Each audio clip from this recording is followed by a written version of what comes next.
From JBS Studios in Greater New York, this is the JBS News Update with Teisha Bader.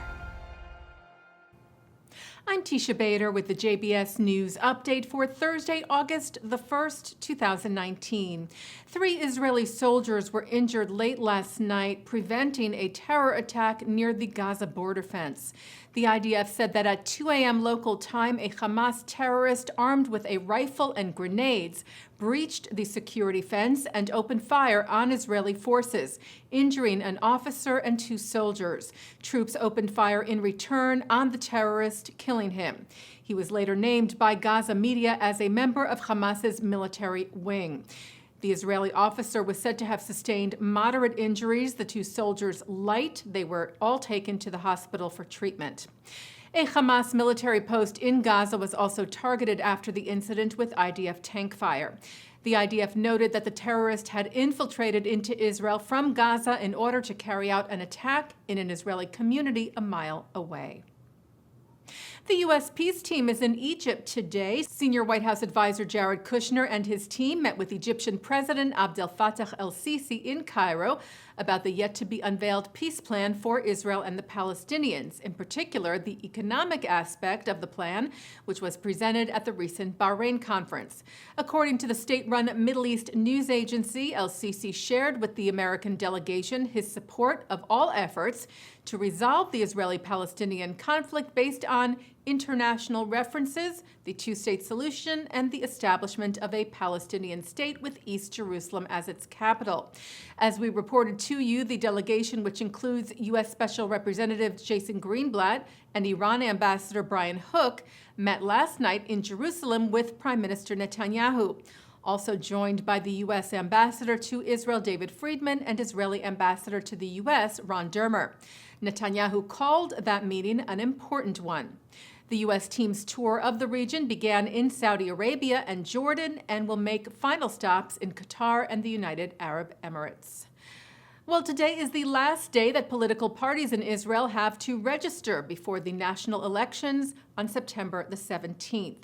The Central Elections Committee was at the Knesset until 10 o'clock local time tonight for all parties to file their list of members.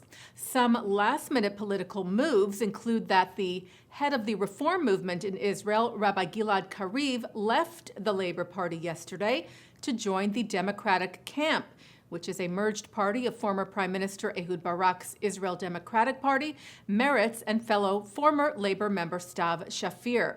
And far-right parties Noam and Otzma Yehudit disbanded. We told you yesterday that the 2 parties had agreed to run together in the elections. However, today, the anti-LGBT party said they will not run with the Kach-associated party after a recent disagreement. The U.S. Senate is considering legislation urging the State Department to explore the benefits of a joint cybersecurity research facility with the State of Israel.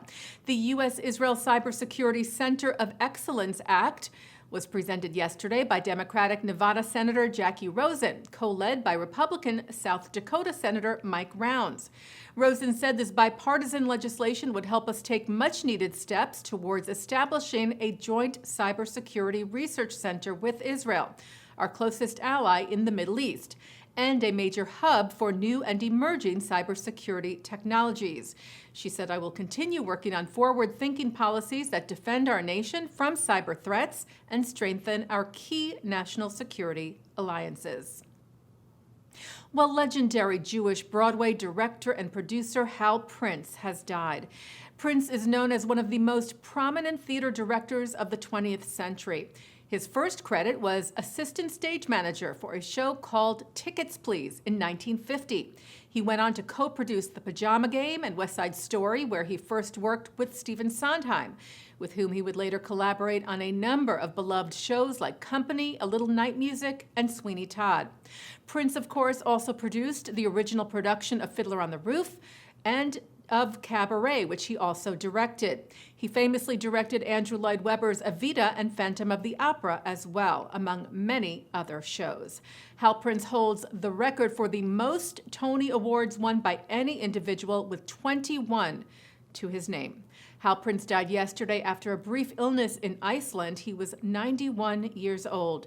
Broadway theaters dimmed their lights last night in his honor. The Jewish Week announced its new editor-in-chief, Andrew Silo Carroll. The 58-year-old veteran most recently led the JTA, the Jewish Telegraph Agency, for the last 3 years. He will replace Gary Rosenblatt, who is leaving the position after serving at the Jewish Week for the last 26 years. Rosenblatt will continue, though, as editor-at-large and will still write for the paper. Silo Carroll said, "I've had the good fortune to work at some of the great properties in Jewish journalism, and joining the Jewish Week and succeeding a giant like Gary feels like I am completing the grand slam." Rosenblatt called Silo Carroll a seasoned, highly respected veteran of Jewish journalism with a keen awareness of Jewish history and values, and he said he's a mensch. Taking a look now at our programming for tonight on JBS. For Thursday, August the 1st at 7 o'clock, it's Talmud Study. At 8, a discussion from the Israel Policy Forum on understanding the political gap. At 9, Mark Golub sits down with Holocaust historian Deborah Lipstadt on L'chaim. At 10:30, it's episode 2 of the Jake Ehrenreich Show featuring singer Julie Budd. And coming up right after this newscast, a look at Israeli innovations. And that's the JBS News Update for Thursday, August the 1st, 2019. I'm Teisha Bader.